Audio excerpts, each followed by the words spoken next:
So now I think it's about that time. Just get logged off. Okay.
Guys, so that was a long plane journey. I'm glad I survived it. As you can see, I'm here in sunny Thailand, so unfortunately I can't be with you today. But I still want to talk you through some of the things that the Future Leaders Programme has helped me to develop, and that's hopefully what I'll do today whilst on the beach with you in sunny Thailand. So let me tell you a little bit about myself. So about me, I was born in 1986, which makes me a millennial. I was born in Loughborough in Leicestershire. I now live in Kingston-upon-Thames. I've been working for Fuller's for 3 years now, and I'm the channel sales manager for off-trade, route to market and Cornish orchards. Moving over to this side, I like it how we've casually just got rid of Thailand and moved into a presentation. My hobbies: cricket, any sort of social occasion that involves beer, wine. Favourite TV shows: Suits and Billions, which have absolutely nothing to do with my day-to-day job, which is I love. And then favourite food has got to be Indian, so a vindaloo with a pint is probably my favourite. In terms of personality types, jump over again. I'm classed as an ENTP and in Myers-Briggs, and then DI in terms of my disc profile. So moving on to our channel and what I currently look after. As you'll see, we look after just over 49,000 barrels worth of beer. You'll see I report into Liz Peck as a sales director. I have 4 direct reports underneath me. And I joined the business as National Account Manager back in March 2014. So I'm promoted in January to having 2 direct reports, Andreas and Sarah, and looking after the supermarkets team within Fuller's. And then most recently in November 2016 I was promoted again to channel sales manager, the current channel. It's quite a diverse channel, and we're currently in the process of recruiting for 2 new positions: a national account exec within off-trade, and then a key account manager within Bristol for Cornish orchards. What I'm going to talk to you about today is how the Future Leader Programme has really helped me within those changes that I've had to go through within the Fuller's business. I'm going to talk about 3 specific examples and areas, and then also the mechanisms and the theories that I've applied from Future Leaders to really help me through those transitions. These are the transition from being a national account manager to having 2 direct reports, which I'm going to illustrate with the Kubler-Ross change curve. The development of a new team with a combined channel, which is amalgamated together, and for that I'm going to use Tuckman and his storming, norming, performing model and team development.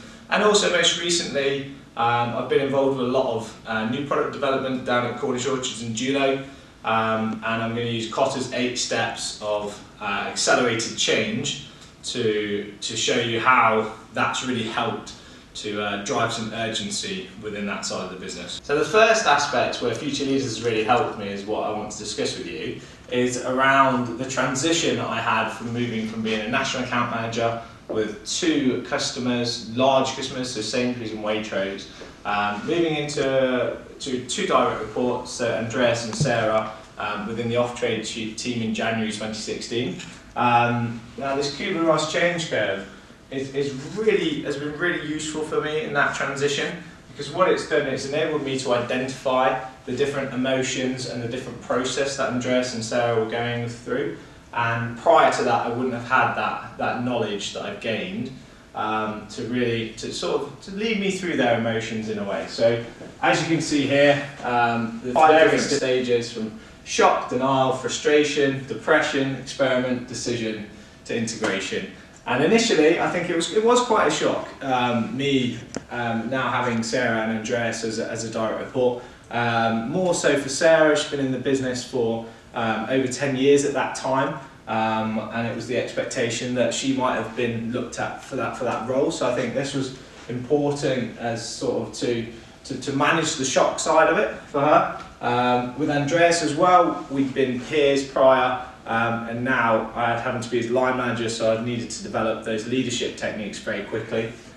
What the curve enabled me to understand was the process that they were going through, which made it much easier for me to understand it, and then also to implement some integration and experiment with different ideas, but ultimately make decisions of how our team was going to progress. And it's been a good, successful coming to the end of this financial year. There's been lots of coaching that I've taken from this as well, and basically generated ideas, moved thinking forward, so it's been a fantastic tool for that. The next process I'll talk to you about as part of Future Leaders and how it's helped me is Bruce Tuckman, and these are the 4 distinct stages in team development. So firstly you've got forming, where the team comes together, everyone sort of susses each other out as to where we fit. This has been most relevant to me from November this year. I've looked after the off-trade route to market and Cornish Orchard channel, which to me was an amalgamation of 3 different areas of the business into one. So the team's formed. We've done a bit of storming in terms of working out who's responsible for what, who sells what, who can authorise what, what's the strategic vision of the channel, how are we going to move it forward, who then is the next in line to be promoted, for example. There's lots of different areas that Tuckman has been really useful for me in. So we're now just in the stage as a team of norming, but as I mentioned earlier, we've got 2 new guys or girls who are going to start in April for us, which we're currently recruiting for. So I think it's really now we can utilise this model to make sure that when those 2 guys come in, they understand that we're norming and starting to perform as a team, so they can fit into that quite nicely. And I think they'll understand the dynamics of the team much better.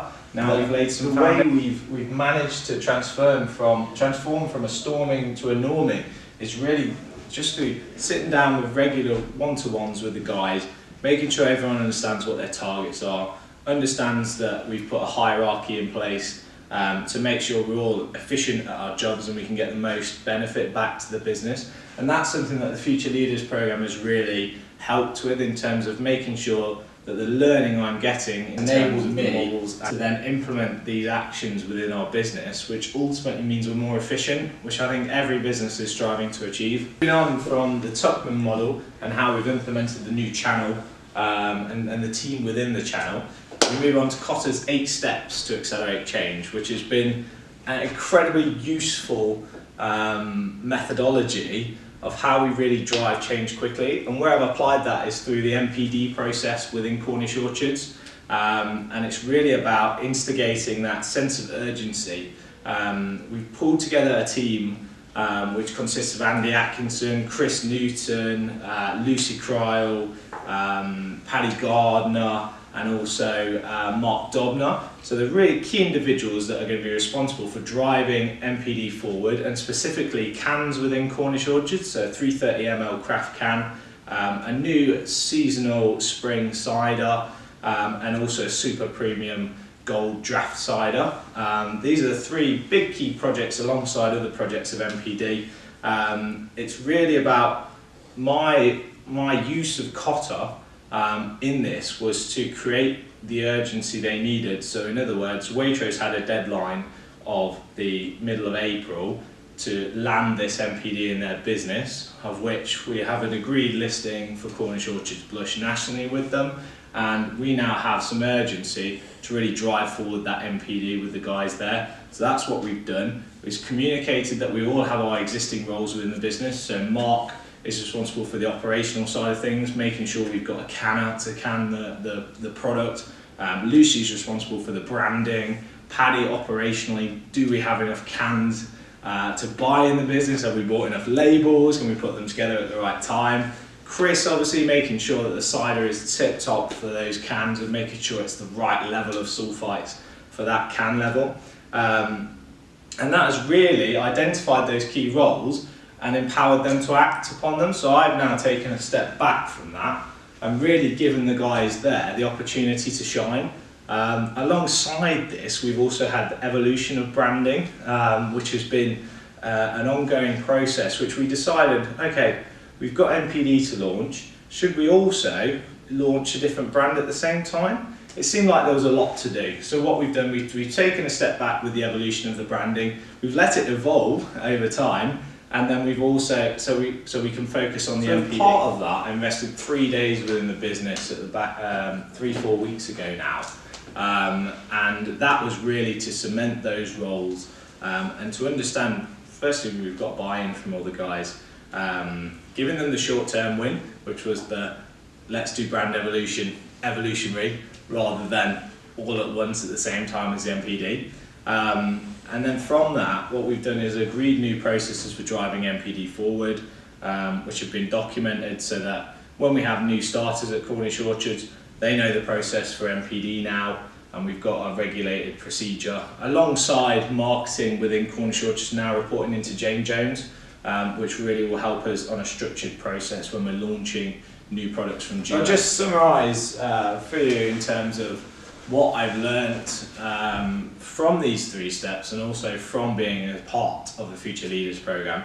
And that's I've put in place a team structure, going from 2 direct reports to 4, and then ultimately having a team of over 10 in the overall team. I've reassured peers on roles within the team during structural changes, so making sure everyone's happy really, consulting them, understanding how their different personality types work, how they like to receive information, which has been fantastic. We've got a real diverse team, from Andreas, who's quite analytical, and to myself, who's very much top line figures. We work fantastically as a team in that respect. We gel really well. The 3 days I invested into MPD within Cornish Orchards will save countless days of emails and chasing between the 2 sites. There may only be 250 odd miles, but it really makes a huge difference to have that process there that everyone can then keep up to date on.